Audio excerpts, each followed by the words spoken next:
साहेब, यहाँ तो मैं जाना हूँ और आपकी दया है साहेब, संतों की।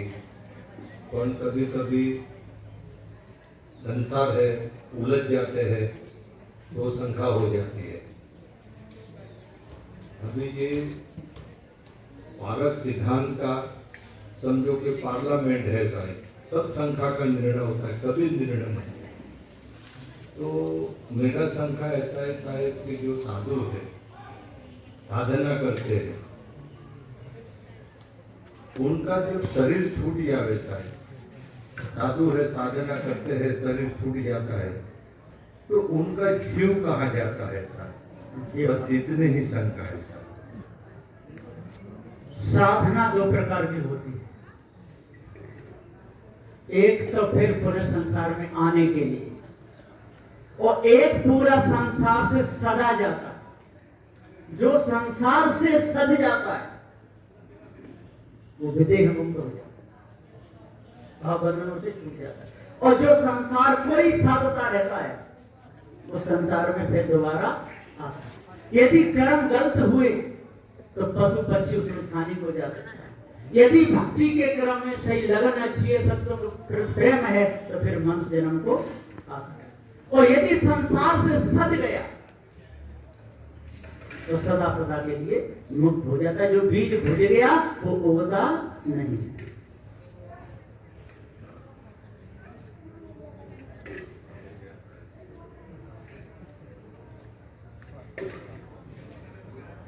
सदगुरु श्री कबीर साहब जी का सिद्धांत है, पारक सिद्धांत है।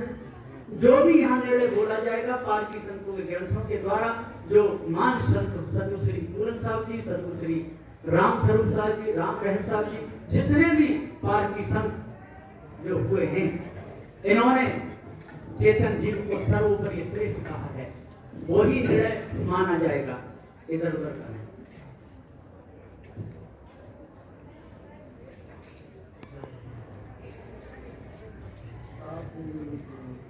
तो ये है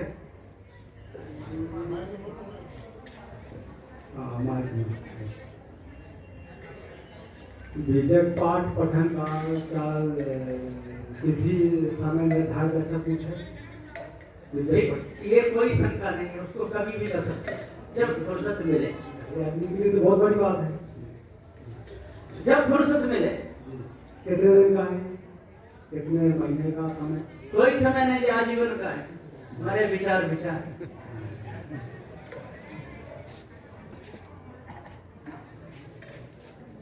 तो ये जो बीजक पाठ होता है, संध्या पाठ, इसका भी कोई समय नियम अपना जैसा बना नहीं? आपका अब वहाँ तो अपना है। तो यहाँ तो आप देख रहे हो ना, शाम को 8 बजे चालू होता है जी।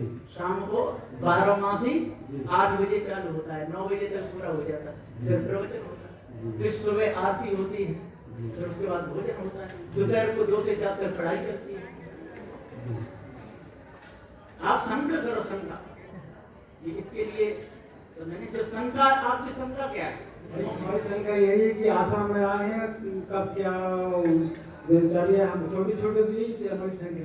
ये दिनचर्या यहाँ नहीं, यहाँ पूछने का नहीं है। यहाँ तो जीव कहाँ से आया, कहाँ जाएगा, है ना, बंधन क्या है, हमको क्या करना चाहिए, ईश्वर परमात्मा है कि नहीं, ये संसार को रचयिता को बनाया तो नहीं। यहाँ शंका का समाधान निर्णय, ये तो कभी भी पूछ सकते लोग के चलते किसी भी मामला में। ठीक।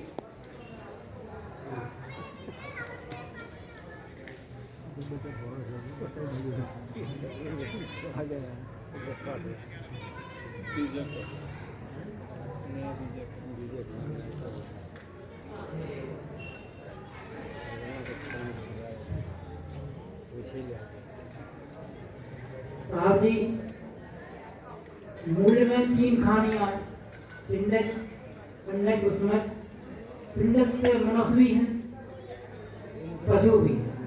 संतों ने 4 खाने कैसे बताए? इसलिए बताएं कि जहाँ मनुष्य खाने में कर्म बनते हैं, है ना, और कर्म बना के अन्य खाने हो जाता है, इसलिए श्रेष्ठ है ये मनुष्य। इसे पशुओं में 2 करती है, ये मनुष्य भी पशु में ही आता है।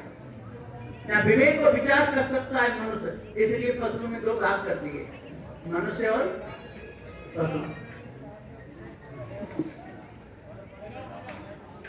एक प्रश्न और है, जड़ चेतन दो वस्तु अनादि, अनादि तो कभी मिटता नहीं है, तो मनुष्य की जो भूल भी अनादि, तो अनादि भूल कैसे है? जीव जनैया है, अन्य तत्वों में ज्ञान नहीं है, चेतन जीव के पास ज्ञान है और ये अनादि ज्ञान है और न कभी इससे बिछुड़ेगा और न कभी इसको मिला है। ये समय संबंध है, तो जीव का ज्ञान का समय संबंध है, इसलिए आज अनादि की भूल मिट सकती है।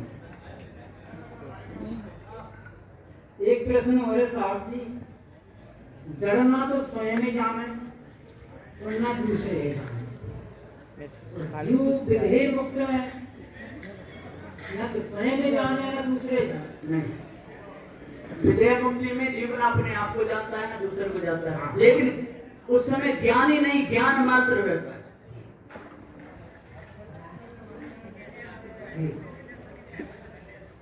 एक प्रश्न और है, जीवन मुक्त पुरुषों का जब शरीर छूटा तो जीव शरीर के भीतर रहा कि शरीर से बाहर गया? यहाँ पर शरीर तो जब कहाँ पहुंच जाएगा, तब तक पृथ्वी घूम रही है, यहाँ वासना क्षय होगी, वहीं पर जीव ठहर।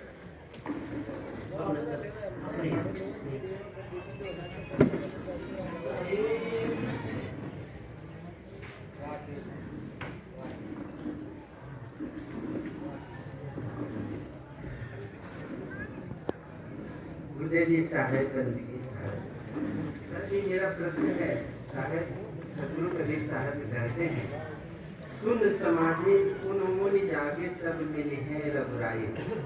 तो शून्य समाधि और सहज समाधि क्या जीते जी लग सकता है? इन सारी समाधियों से जब जीव जग जाएगा, जब जीव जग जाएगा तो सारी समाधि क्षय हो जाएगी, अलग मान मिट जाएंगी। समाधि को कहने वाला, समाधि लगाने वाला चेतन जीव शेष रहेगा। जब वासना मिट जाएगी सारी समाधि अलग, शून्य समाधि उन्मूल जाएगी और सहज मिले रघुराई। ये कौन कह रहे हैं? ये कौन कह रहे हैं? कौन से मुखवाणी है? ये माया मुखवाणी। और सदगुरु देकर सहज समाधि उन्मूल जाएगा।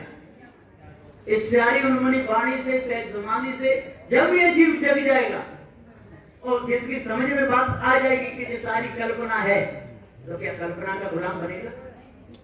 श्वासा जड़ है कि चेतन? श्वासा जी चल रही है, ये जड़ है कि चेतन? जड़ है।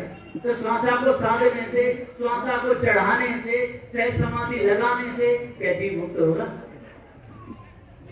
जैसे हम सो जाते हैं तो कुछ भी तो नहीं जानते, वो अलग है, वो इंद्रिय स्तर हो जाती है। तो जागृत अवस्था में ऐसा अच्छा, तो जब सो जाते हो आप कुछ नहीं जानते, तो कहीं कैसे रहे हो कि हम कुछ नहीं जानते? जो जानता है उसको जागृत अवस्था में नहीं। हाँ, आप जानते हो उस अवस्था, सोने वाली अवस्था को भी जानते हो। कहते हो आज हमें ऐसे सो गए कि पता ही नहीं रहा। जागृत अवस्था में ऐसा हो सकता है, जागृत को भी आप जानते हो जानते तो है और स्वप्न को भी जानते हो, तब तो कह रहे हो। ये जानना चाहता हूँ कि जो सोने की अवस्था है, जागृत अवस्था में उस तरह की अवस्था समाधि में हो सकती है? जीव की एक रस अवस्था रहती है, जीव ज्ञान स्वरूप है, वहां घटना बढ़ना नहीं होता।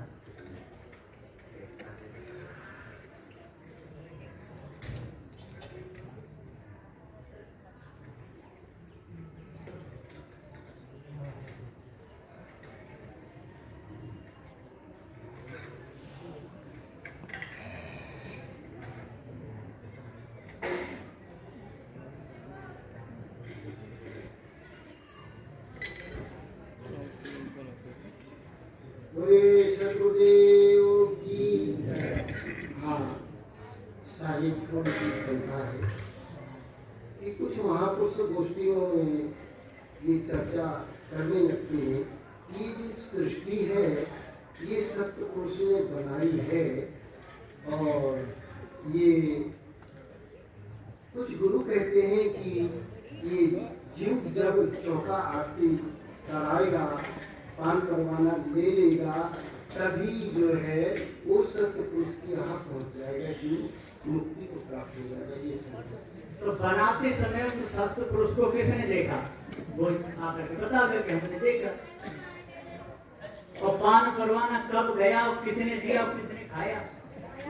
और जब सत्य पुरुष की खोपड़ी नारियल है तो नारियल को खाने वाला मांसाहारी हुआ कि नहीं? ये सारी अनल बातें हैं जो कोई संज्ञा की बातें नहीं। तो कुछ कहते हैं कि ये जो चौका आरती है तो सतपुरुष सतलोक से वो तो ये भी कहते हैं कभी साहब जी ऊपर से आए, कमल के फूल पे आगे अष्टानंद देख रहे थे। जेठ का महीना, गर्मी का बड़ा जोर, प्रकृत भय काशी में श्री सदगुरु बंदी और निर्णय में बीजक में क्या है? एक है तुझा हाड़ मुद्रा, एक रुद्र एक गुदा और एक बुंद से सृष्टि रची है को ब्राह्मण को सूत्र। तो ये सृष्टि जो रची है किसी ने नहीं रची, इसका अनादि है, कोई सतपुरुष ऊपर नहीं बैठा, कोई नहीं। बोलिए सदगुरुदेव की साहिब बंदी साहिब।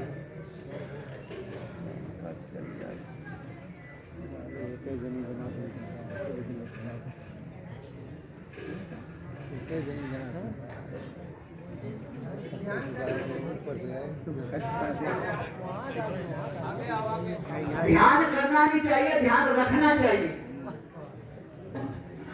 ध्यान करोगे वहीं जाओगे, जहां का ध्यान होगा वहीं वृत्ति चली जाएगी। इसलिए अपना ध्यान स्वयं रखना चाहिए तो बच जाओगे सारे। हाँ, दृष्टा ध्यान रखना पड़ता है। दृष्टाभ्यास के लिए क्या करना पड़ता है? ध्यान रखना पड़ता है। सभी प्रकार से वृत्ति हटा करके देखा जाता है हमारा लक्ष्य कहीं गड़बड़ तो नहीं हो रहा, और गड़बड़ हो नहीं जाता तो ध्यान रखा जाता है, ध्यान किया नहीं। लेकिन सारा संसार ध्यान करने में लगा है, इसलिए धोखा था। सब ध्यान रहेगी, कोई गड़बड़ नहीं।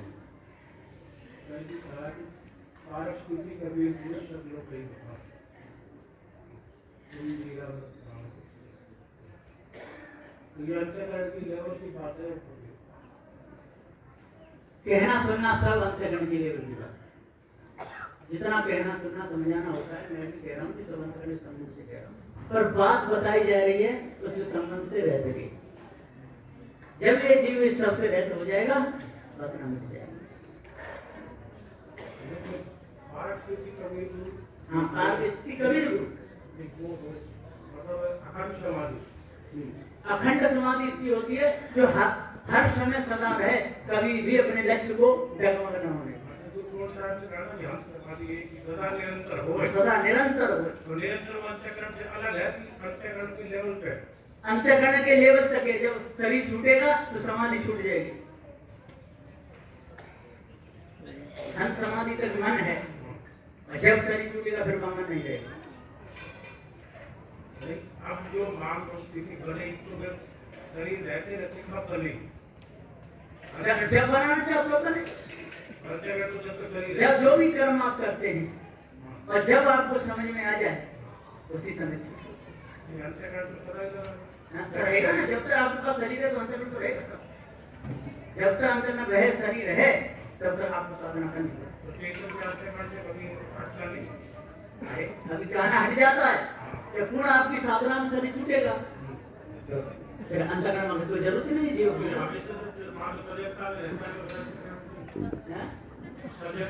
सजगता में रहे तो और ना रहे तो, जब तक शरीर है तब तक संबंध में रहेगा। और जब शरीर गिर जाएगा जीवन मुक्त पुरुष का, तो शरीर से बंधन कट जाएगा, पूरा हो गया। क्या हमारा जब जीवन है और अंतःकरण लगा हुआ है, तो क्या हम अपनी स्थिति तो साहिब ने कहा कि अंत समाधि नहीं है, तो कौन साहिब ने कहा कि कोई बोल लो हमारी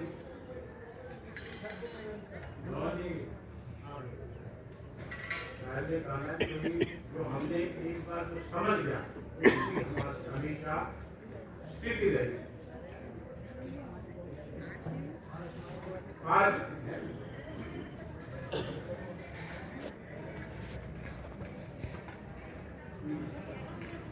सदा निरंतर रहे, वो वाली बात नहीं। सदा ध्यान समाधि एक ही सदा निरंतर हो। उसका क्या मतलब? शरीर रहते रहते सद्गुण होने चाहिए, पक्के, सत्य, विचारशील, दया और धैर्य, इन्हीं पे पूरा रहेगा और सर्व वासना को तजेगा और शरीर छूटेगा तो जीव तो अलग है कि नहीं? जीव शरीर रहते हुए अलग है और जब छूटेगा फिर दोबारा धारण नहीं करेगा, सदा निरंतर रहेगा, तब छूटेगा। तब साधन तो उसका वही है। साधन सब रहेंगे नहीं, वहां नहीं रहेगा। जब शरीर छूटेगा फिर साधन नहीं रहेगा उसका। शरीर रहते तक के सारे साधन, छूटने के बाद तो किसी जब मेरे पास कुछ यंत्र ही नहीं बचेगा। बस कुछ नहीं बचेगा। तो बचे ही नहीं। फिर नहीं जाने लेकिन को। क्या जब तक मेरा शरीर है मैं इस चीज को अनुभव नहीं कर सकता। हाँ, किसी को- शरीर रहते रहते अनुभव होगा पूरा। शरीर रहते रहते सारा अनुभव होगा।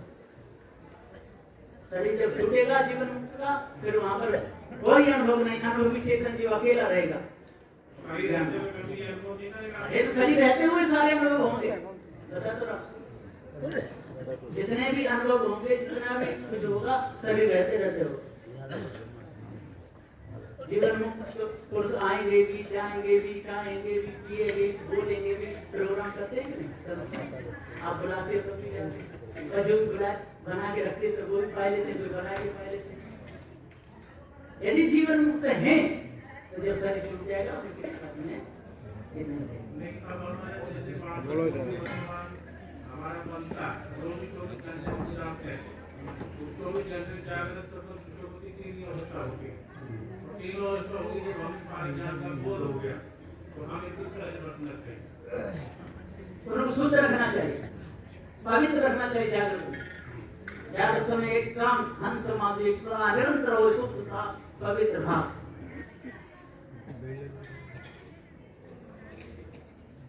शक्ल भी ठीक बने। बिल्कुल सब आप सारा काम से करो।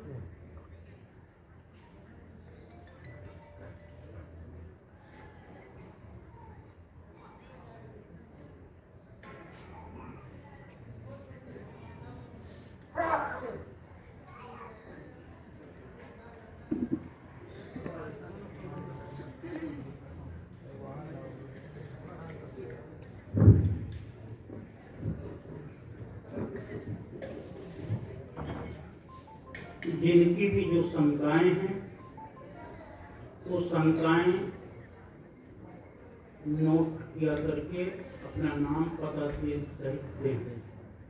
ऐसे शंका माइक से करके और समय बर्बाद न करें। इसलिए जिनको अपनी शंकाएं वो नोट करके लिख करके दें। एक बात। दूसरी बात, जब तक कोई भी समाधान दे रहा हो, बीच में कोई तीसरा व्यक्ति नहीं बोलेगा। समाधान नहीं हुआ है, जब उनका समाधान देकर पूरा हो जाए, बाद में समाधान हुआ या नहीं हुआ उसमें तर्क दे सकते हैं, किंतु बीच बीच में बोलने पर समय की बर्बादी होगी। इसलिए वो समय बर्बाद न करें। जिनकी भी जो शंकाएं हैं वो लिख कर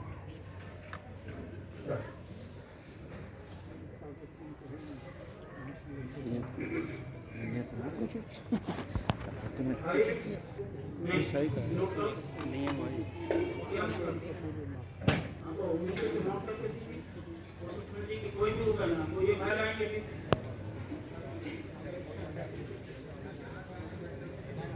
भाई प्रेम शंकर जी और का प्रश्न है।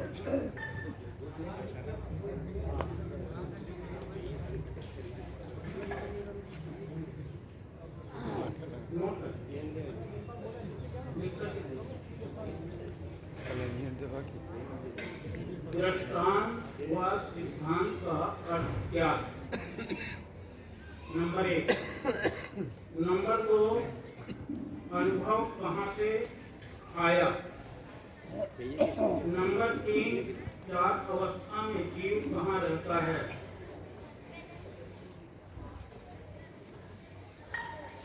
नंबर 4 आध्यात्मिक का अर्थ है गुरु अर्थ क्या है? आध्यात्मिक का क्या अर्थ है? नंबर 5 गुरु शिष्य की को साक्षात्कार करा देता है, कैसे करा करता है? नंबर 6 सबके बिना कुछ नहीं कहो कहाँ पे जाए द्वार में मार्ग सबका कितने मतलब है। इस प्रकार से अंतिम में तो ये इसका क्या अर्थ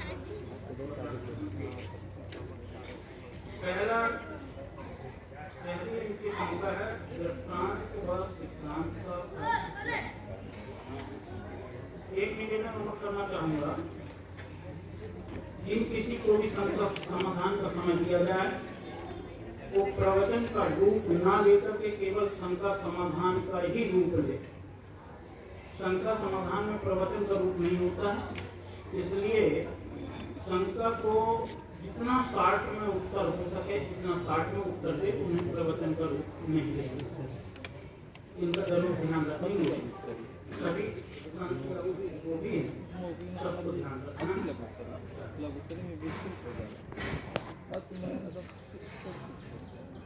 पहला है दृष्टांत व सिद्धांत का अर्थ क्या है?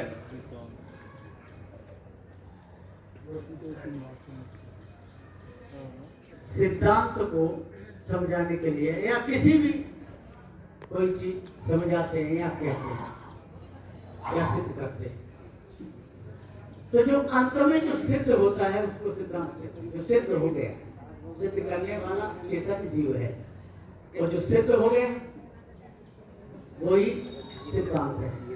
और दृष्टांत सिद्धांत को समझाने के लिए दिए जाते हैं। सिद्धांत सारे जितने दृष्टांत हैं वो सब काल में होते हैं, समझाने के लिए दिए जाते हैं, है ना।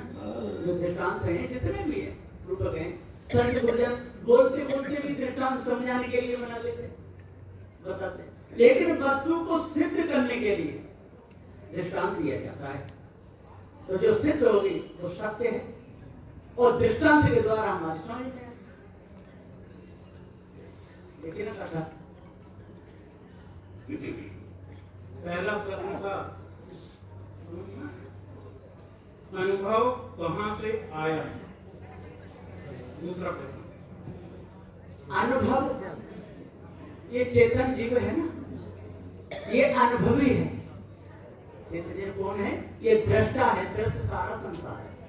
जब शरीर को धारण करता है, शरीर संबंध से जब आगे बढ़ता है, संत गुरुजनों के पास में आता है, जब संत गुरुजन समझाते हैं तो जीव के द्वारा ही जीव को अनुभव होता है कि ये सही है और ये गलत है।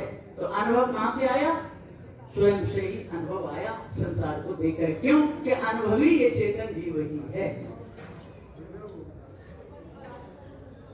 4 अवस्था में जीव कहाँ रहता है? जागृत, स्वप्न, सुषुप्ति और क्रिया, इन चारों अवस्थाओं का जीव जनैया है। जीव अपने स्वरूप में ही रहता है, लेकिन अपने स्वरूप को भूला हुआ है अनादिकाल से, इसलिए इन चारों अवस्थाओं का गुलाम बन गया। ये चारों अवस्था अलग हैं और जीव अपने स्वयं में ही रहता है। ये शरीर की अवस्था है ना, जागृत में लोग कहते हैं नेत्रों में रहता है, स्वप्न में कंठ में रहता है ना, और सुषुप्ति में नाभि में रहता है। ये तो सब अवस्थाएं जान कौन रहा है? चेतन जीव एक रस अपने स्वरूप में, बंधन में भी और मुक्ति। भूल का बंधन है, भूल टूटी जी मुक्त हो गई।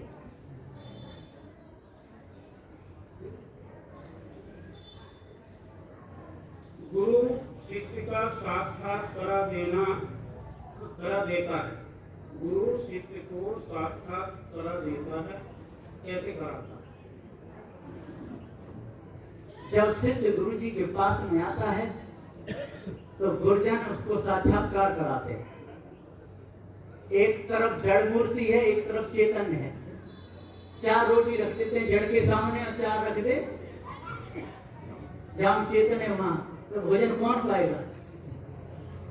चेतन है वहां पाएगा, और चेतन नहीं है तो नहीं पाएगा। तो ये साक्षात्कार हो गया, ये जड़ है और ये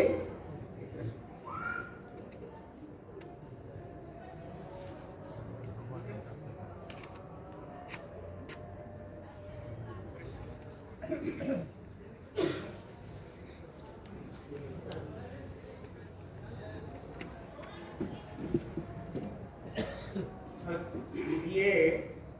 अभी भाई का पूरा समाधान नहीं हुआ है। गुरु शिष्य को साक्षात्कार करा देता है, कैसे कराता है, अभी इनका समाधान नहीं हुआ।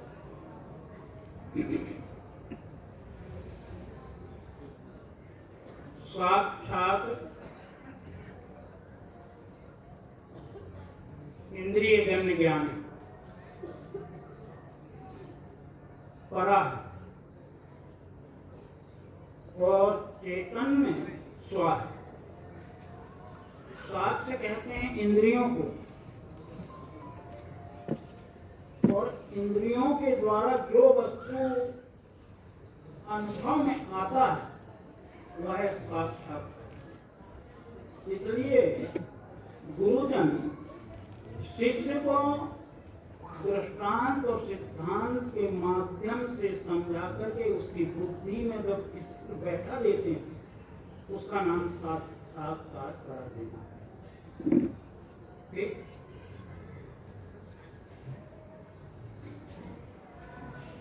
इसके बाद में छठवां, शब्द बिना श्रुति आंधली कहो कहाँ को जाए, द्वार न पावे शब्द का फिर भटका। ये तो खैर सरल भी शब्द है, इसमें कोई कठिनाई नहीं है।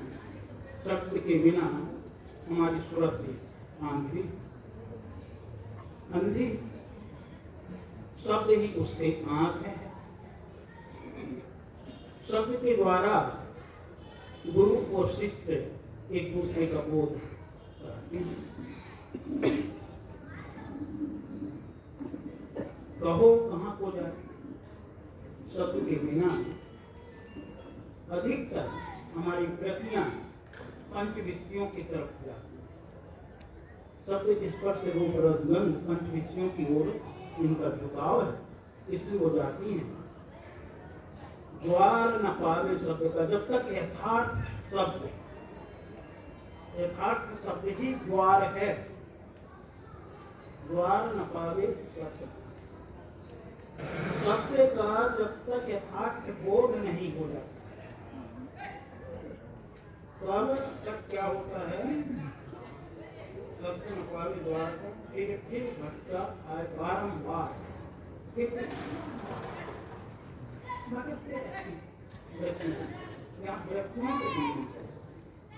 और इसको थोड़ी गहराई से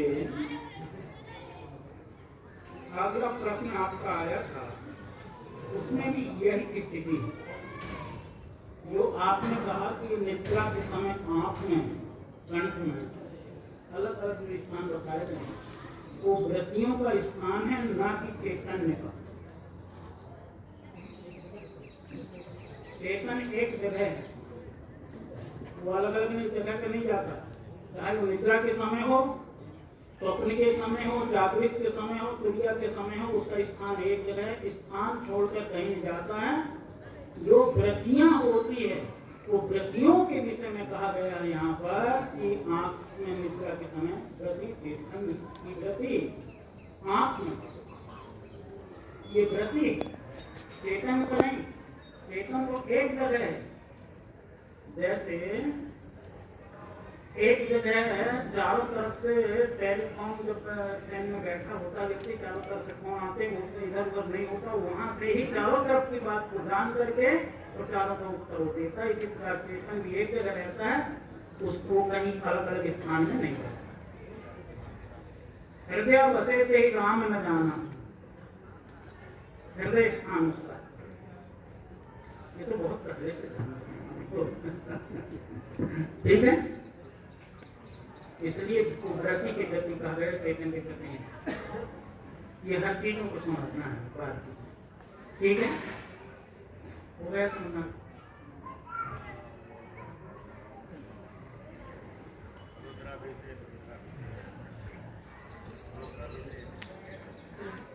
हे गुरुदेव, सादर बंदगी चाहती निवेदन है कि मुझे प्रारब्ध के विषय पर प्रकाश करें। क्या जीव कोई गलत कार्य कर रहा है या अच्छा कार्य कर रहा है, ये सब क्या प्रारब्ध है कि संगत का फल है। चलिए परमेंद्र साहब जी इसका उत्तर देंगे।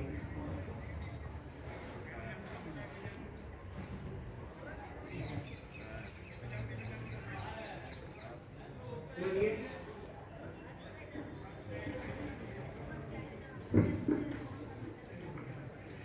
प्रारब्ध के विषय पर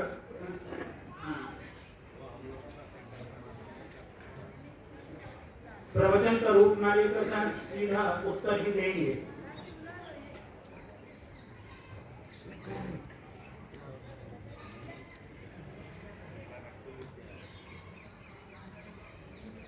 लाल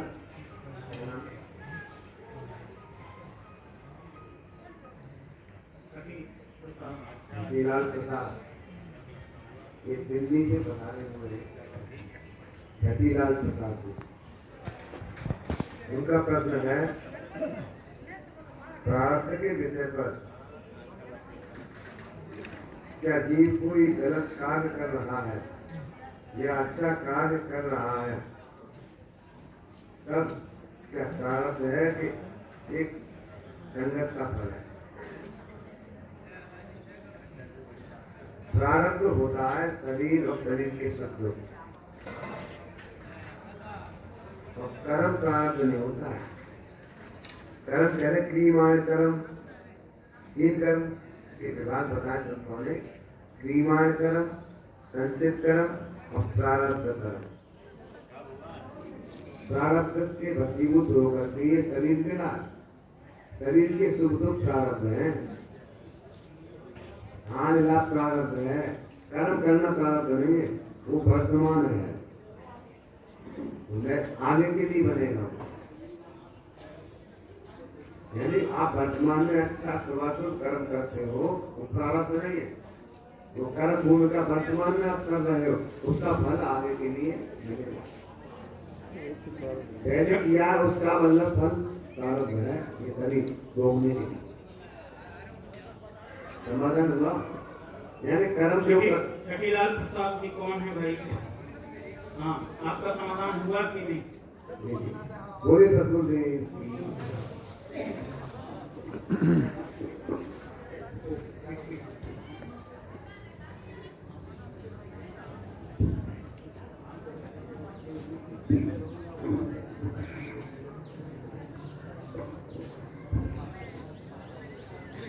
प्रश्न है धर्मवीर जी, एक आदमी सत्संग में भी जाता है, साधु की सेवा भी करता है, उसका व्यवहार भी अच्छा है, वह किसी को दुख भी नहीं देता, वासना छूटी नहीं है, तो वह जीव कहाँ जाएगा, कौन सी हानि में जाएगा?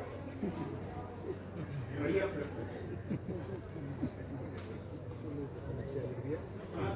है ना। कोई भी आदमी सत्संग में भी जा रहा है, साधु की सेवा भी करता है, उसका व्यवहार भी अच्छा है, वह किसी को दुख भी नहीं देता, वासना नहीं होती, तो वह जीव कहाँ जाएगा, कौन सी हानि में जाएगा? इसका जो निर्णय है कि मनुष्य खाने में ही आएगा। हो गया? ये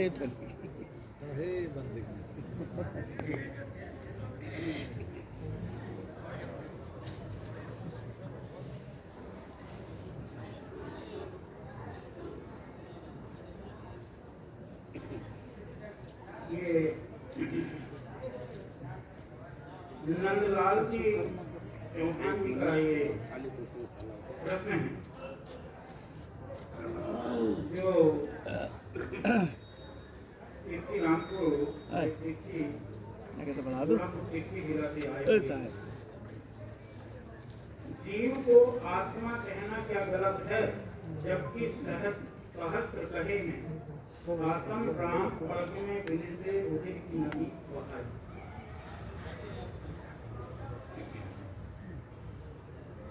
सदगुरु श्री कबीर साहब जी का जो सिद्धांत है वो पारक सिद्धांत है।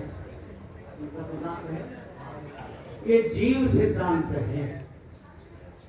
जैसे कुम्हार ने मटका बना लिया मिट्टी का, तो पूछे कि काय का मटका है? मिट्टी। सोने का आभूषण हुआ किसका है? सोने का। और जो किसी से बना ही नहीं हो तो उसकी भूमिका स्वतंत्र होती है ना? जीव किसी का अंश है नहीं, किसी का टुकड़ा है नहीं, तो किसी भी इस ब्रह्मात्मा परमात्मा से जोड़ने की कोई जरूरत नहीं। जीव का पद ज्ञान स्वरूप स्वतंत्र है। प्रश्न वहां पर नहीं है साहब जी जहां से आप उत्तर दे रहे हैं, प्रश्न वहां से अलग है। सबसे पहले प्रश्न को समझ लीजिए, कोई बात नहीं। एक मिनट, जीव को आत्मा कहना क्या गलत है? जबकि सहस्त्र साहिब कहे आत्म राम कल्पना बिनते दूधिन की नदी बहाई।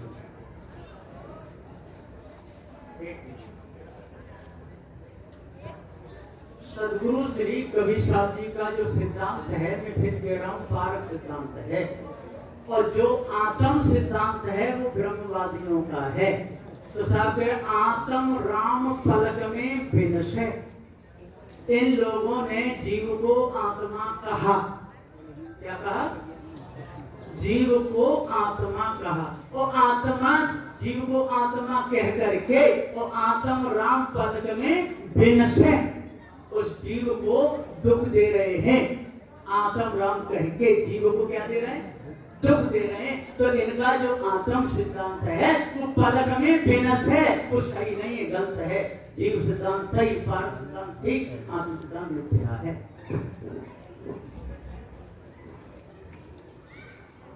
कौन है? नंदलाल जी। हाँ साहब, साहब जी निकले जा। गुरुमुख वाणी है साहब।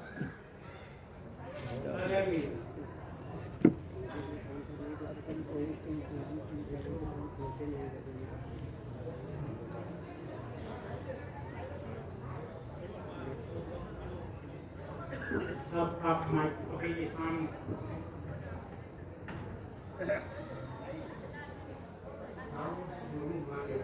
मैं भी गुरुमुख से उत्तर दे रहा हूँ। आत्म राम पलक में विषय रुद्र की नदी बहाई।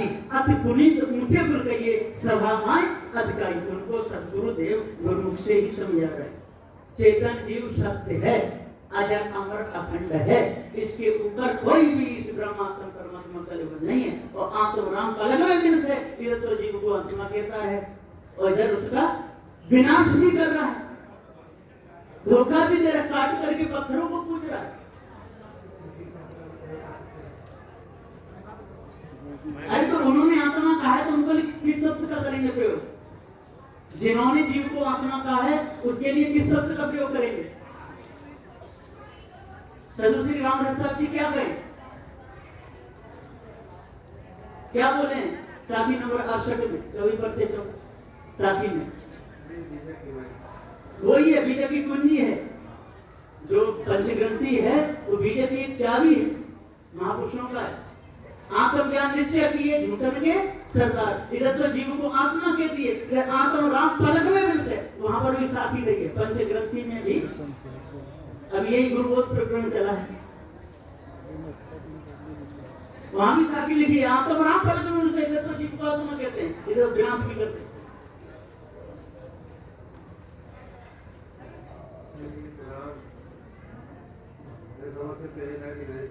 अरे आपके पास सदगुरु श्री राम स्वरूप साहब जी का रचित भाष्य है कि नहीं? देख लीजिए। सदगुरु श्री राम स्वरूप साहिब जी के रचित भाष्य में भी पर्यायवाची शब्द जीव का आत्म कहा गया है।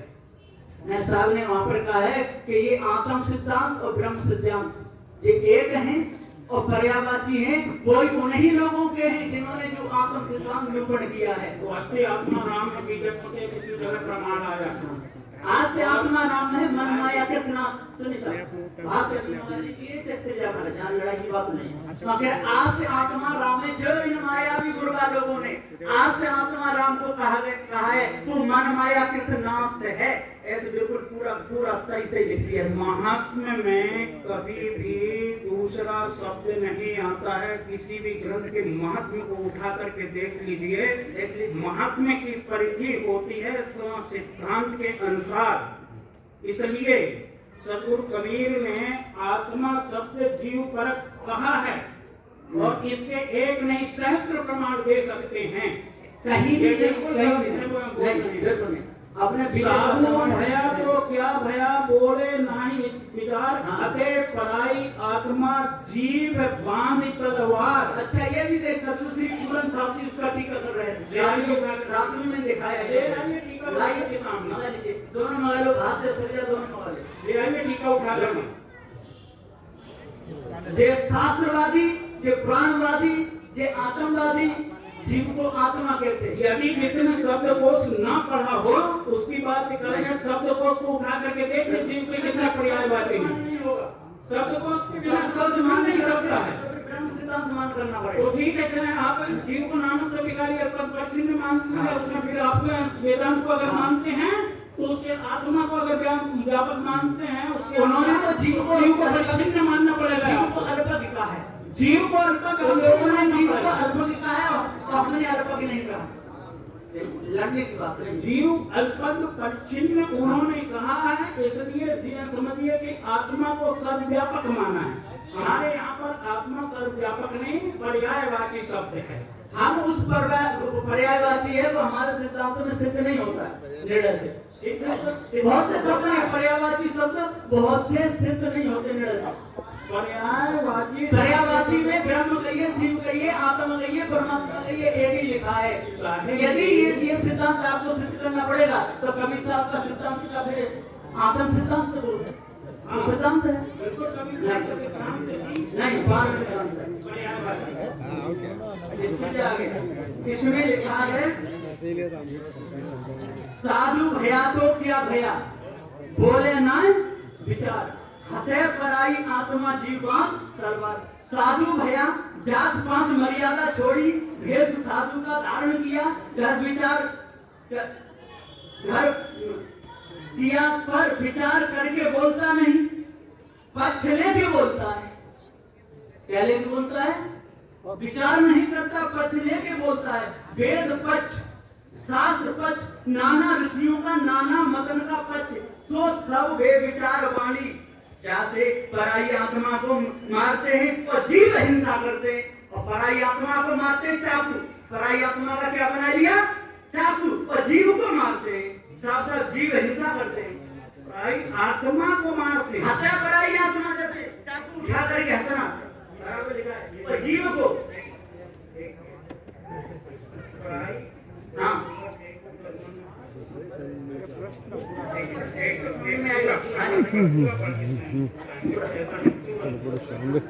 देखिए इसमें इस पर ऊपर से क्या है इसका। अब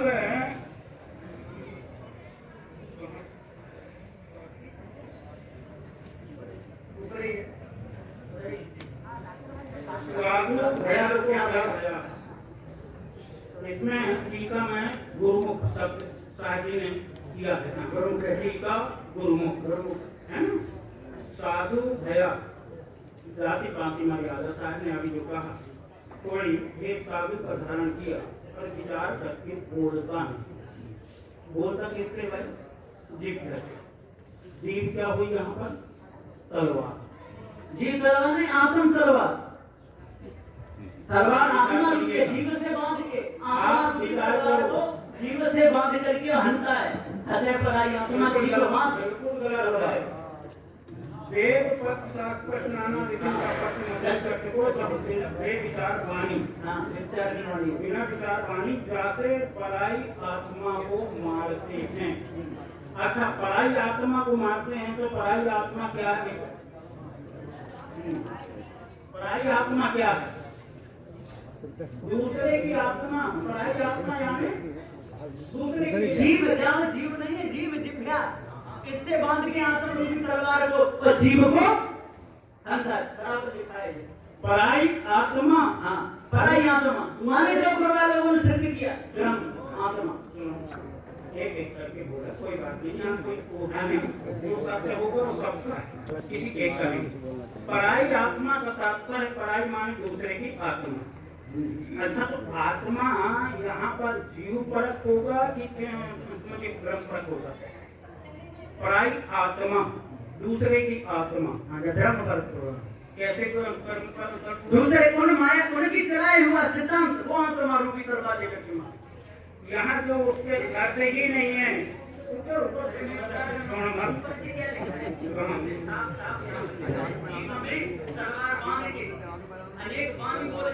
जीव में तलवार तो वाणी आत्म ज्ञान वाणी यदि कोई गलत बोलता है तो तलवार तो हो ही गई उसके लिए।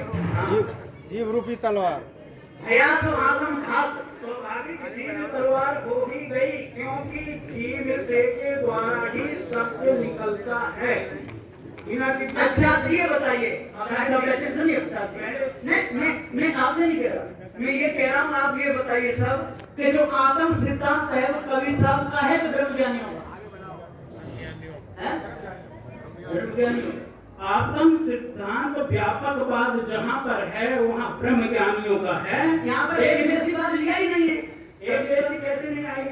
उसका नहीं आएगा, आत्मा का कैसे नहीं बात नहीं आएगा। एक जबरदस्ती जीव को आत्मा लेके जोड़ा है। आत्म पामार पसार ही पूजे उनमें किचौन ज्ञाना। अब देखो यहाँ भी व्यंग कर रहे सभी श्री कवि साहब ने आप व्यंग कही है कि आत्म को मार, जीव को आत्मा कहता है, जीव को इधर तो जीव को आत्मा कहता है, जीव को क्या कहता है? आत्मा। तो जीव ही आत्मा हो गया कि नहीं? जीव को आत्मा कह दिया, तो जीव को यदि आत्मा कह दिया तो जीव आत्मा हो गया कि नहीं? व्यापक हो गया कि नहीं?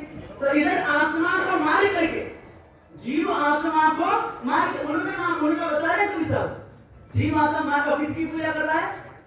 एक आत्मा को काट करके और दूसरी आत्मा की पूजा कर। आत्म मार पसाण पूजा, इनमें किछो ज्ञान, इन लोगों को कोई ज्ञान नहीं है।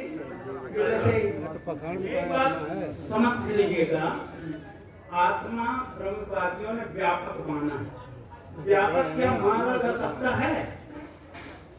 छेदा जा सकता है, उसका नाश हो सकता है व्यापक का? कुछ नहीं होगा। तो फिर जब यहाँ आत्मा को मारने की बात आई तो एक देशी में आई कि सर्वदेशी में? एक देश ही। क्योंकि सर्वदेशी को आप मान भी सकते हो, इसलिए तो कहे कवि साहब जी सर्वदेशी में, इसलिए तो कहे वो आत्मा कहता है। सदूसरी कवि साहब को इसलिए कहना पड़ा। आगे बढ़ाएंगे, आगे नहीं होगा जब तक निर्णय नहीं होगा आगे नहीं बढ़ेगा। जब तक निर्णय आगे नहीं बढ़ सकता कोई।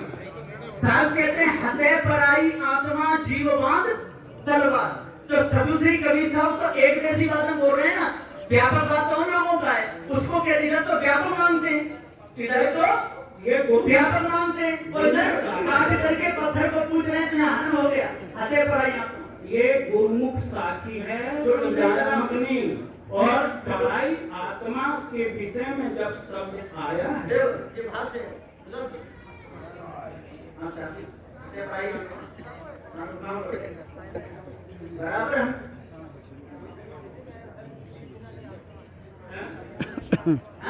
बिना जीव की आत्मा कौन कहे? व्यापक के लिए नहीं, व्यापक के लिए वेदांत का सिद्धांत है व्यापक बात। ये ब्रह्म का सिद्धांत है। एक मिनट, जीव का स्थान बड़ा है ना कि वो आत्मा। आत्मा का बड़ा देखो ये लिखा है सदस्य रामचंद्र शास्त्री कह रहे हैं, साधु भया तो क्या भया, बोले ना विचार, वो हते पराई आत्मा जीवांत तलवार। यहाँ कहते हैं कि ईश्वराद प्राप्त करके परम सुखी होने व मुक्ति आदि प्राप्ति के लिए दिन के कितने ही लोग घर गृहस्थी उदास होकर जात पात मान मर्यादा नाता गोता कुल कुटुंब इत्यादि मोटे माया जालों को परित्याग करके बैरागी सन्यासी उदासी वनवासी नागे निर्माणी नाथ निरंजनी अन्य संप्रदायों की जानकारी खूब सठ दर्शनों के वेशधारी साधु संत महात्मा हो गए।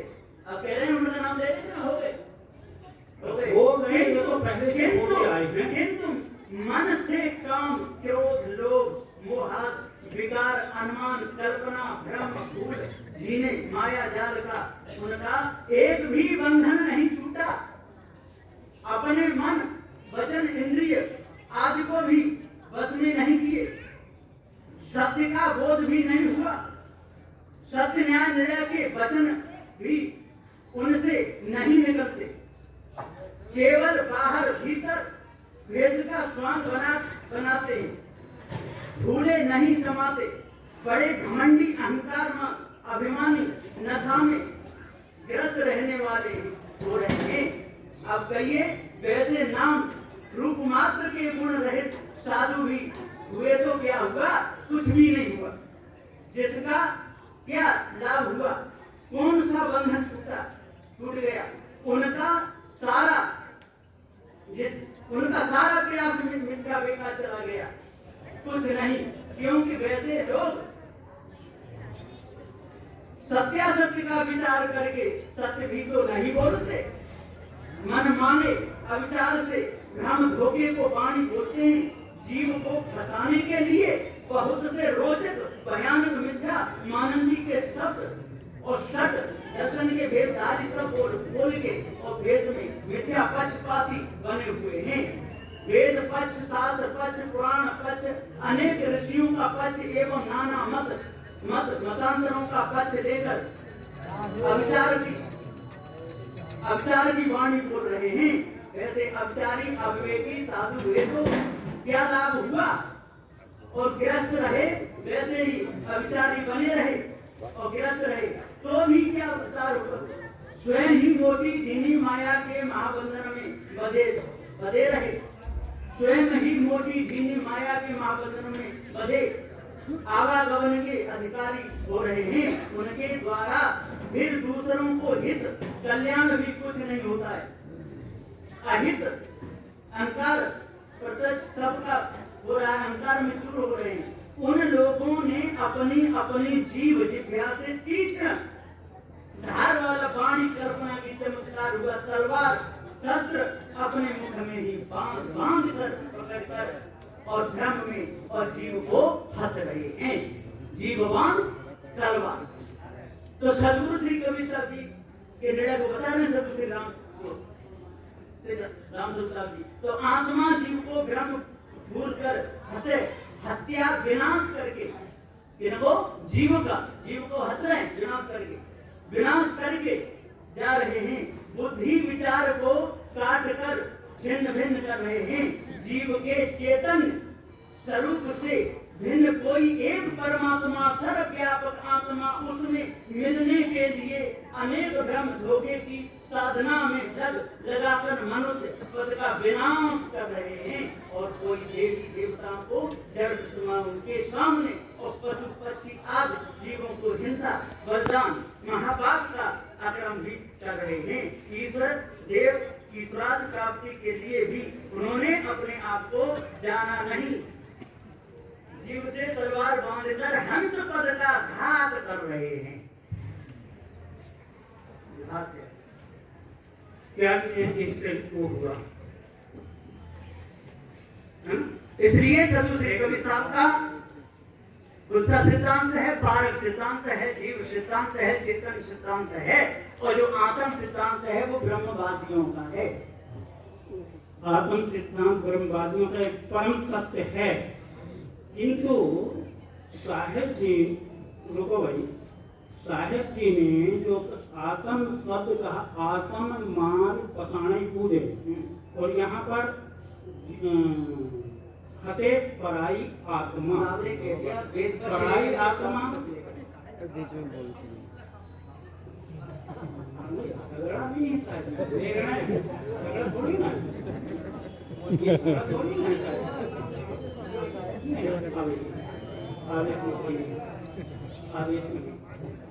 आवेश में किसी को बातें नहीं करता है।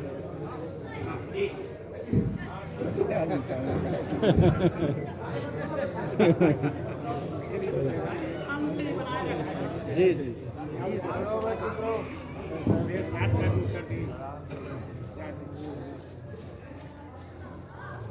बोलिए श्री सदगुरुदेव। जय। अब एक तो छोटी सी चीज के लिए एक शब्द के बात पर विवाद बैठा। देखो, चेतन और आत्मा ये दो सबको, जीव और आत्मा ये दो सबको, और ये दोनों चेतन के प्राय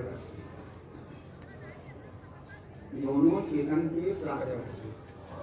तो रही बात है कि वेदांत में आत्मा को व्यापक कहा, सर्वदेशी कहा है, सर्वत्र कहा है, जीव को अल्पज्ञ कहा है, अंश कहा है। तो वेदांत के खंडन के लिए महापुरुषों ने जो आत्मा, जो व्यापक आत्मा है, उसके लिए खंडन किया है, जीव आत्मा के लिए खंडन नहीं। जो व्यापक आत्मा माने उसके लिए खंडन किया। और यदि कहो तो वेदांत में तो जीव को भी अंश कहा है, तो क्या हम जीव को अंश मानेंगे क्या? चेतन का अंश नहीं होता, और चेतन अंशी भी नहीं होता। वो अंश अंशी से रहित होता है। आत्मा को अंशी, आत्मा को क्या कहा है? अंशी कहा है, और चेतन को, जीव को अंश कहा है। इसलिए समझने का फर्क है। जीव और आत्मा दोनों तरह के शब्द हैं। काहे के लिए थोड़ी सी बातों के लिए झगड़ा होगा? जीव के आत्मा को इसलिए कहा कि सर्वव्यापक माना है वेदांत में। अस्ति आत्मा राम है मन माया कृतना, या की बालक नहीं यथा विगत नहीं किया। ऐसा क्या से करूँ? अब ये पूरी हमारे महापुरुष है का साधु हमसे श्री रामस्वरूप साहब जी थे, काशी साहब जी थे। उनके समय ये पद थे, जीव शब्द आया, आत्मा शब्द आया है। यदि ऐसा ही होता हमारे जैसे घर पे, तो फिर इसको रखते क्या? आत्मा शब्द को रखते क्या? इसलिए नहीं, ये कोई क्या विवाद पैदा करना। चेतन ही आत्मा है और चेतन ही जीव है। जो व्यापक आत्मा उसके लिए खंडन किया गया। वास्तविक बात ये, थोड़ी थोड़ी सी बातों के लिए क्या जब से मैं आया हूँ आपको देखा हूँ, बीच में वही हमला। अभी भी देखो प्रवचन में महात्मा वही कुछ चल रहा है। अरे कुछ भी तो कौन फर्क क्या पड़ने वाला है? राजवादी सब है, सब लोग को सुना के देते। इसलिए चेतन कहो चाहे आत्मा कहो चाहे जीव, जो व्यापक आत्मा माना उसके लिए महापुरुष ने कहा चेतन व्यापक नहीं होता, सर्वदेशी नहीं होता, चेतन एक देशी होता। और यदि उसकी तरह जीव को भी, उन्होंने तो जीव को भी अंश कहा है, तो अंश मानव भी कर। इसलिए ये सब एक ही बात है, काहे की उसमें थोड़ी थोड़ी सी बात होगी। हाँ, अधिकतर जो है आत्मवादियों के आत्म सिद्धांत को खंडन करने के लिए साथी में ज्यादा जोर कर रहा है। पूरा का पूरा ही है, इसलिए व्यापक उधर का वो उसको पूरा के पूरा पूछ नहीं है। वो बात ऐसी है, ये काहे की है? और दो ही में से कछु को अपने क्या लेना देना, अपने से रहनी है, वो विचार में मस्त रहो ना।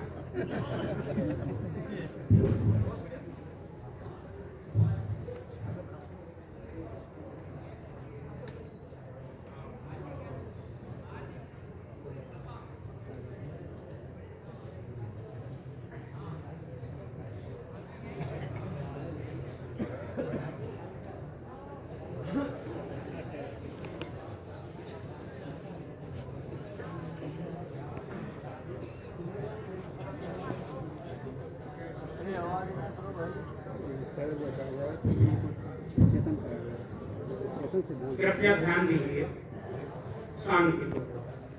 साहब जी का कहना बहुत ही सुंदर है। रहनी रहस्य पर ध्यान देना चाहिए, ये तो अनिवार्य सबके लिए, लेकिन क्या शब्दों का निर्णय नहीं होना चाहिए?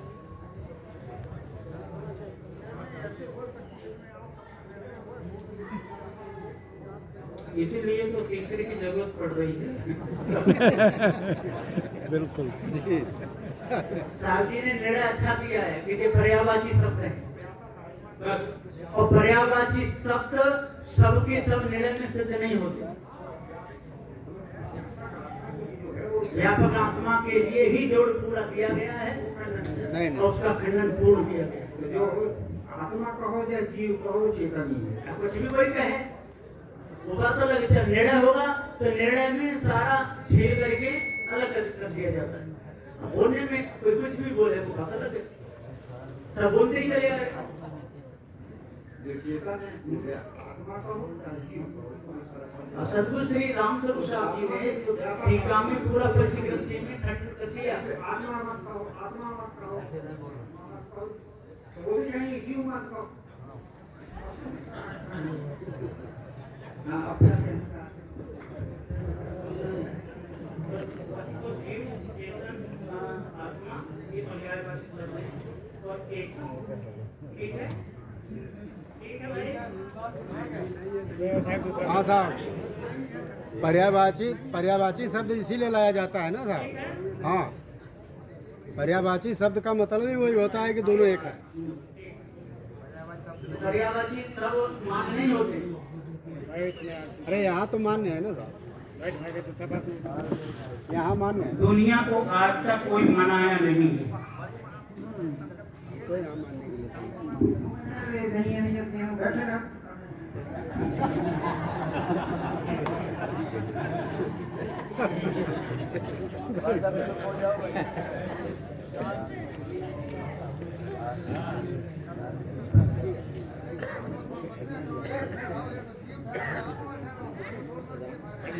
दोनों गायवाची शब्द हैं, इनको निकाल के आप बोलिए। पर्यायवाची का मतलब जो है नहीं है तो कहाँ करो? पर्यायवाची तो है पर मैंने निर्णय भी नहीं है ना। निर्णय नहीं है तो निर्णय आपके रहो, ऐसे चिल्लाना मत उधार करने के आसपास। मैं अलग में नहीं कहा, आत्मसत्य इसलिए जो है जीव सत्य नए नए लड़के लोग आजकल ऐसे भरमा रहे हैं दुनिया भर परमाणु के पास बड़े समझे।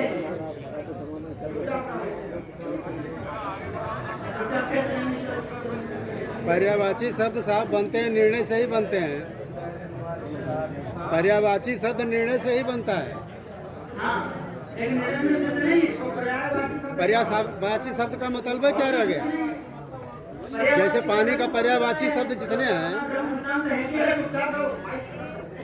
आगे कैसा विवाद मत करिए। नहीं दिमाग का आप विवाद मत ले जाइए मत। नहीं लाएंगे आपसे अपना दिमाग पर अपना आगे प्रसंग दिखा दो। नहीं आगे प्रसंग दिखा दो। नहीं तो मैं थोड़ा जाओ के बाद भाई तो कहीं की बात पैदा करते हुए आप नहीं करें आगे चलने न्याय मैं चाहिए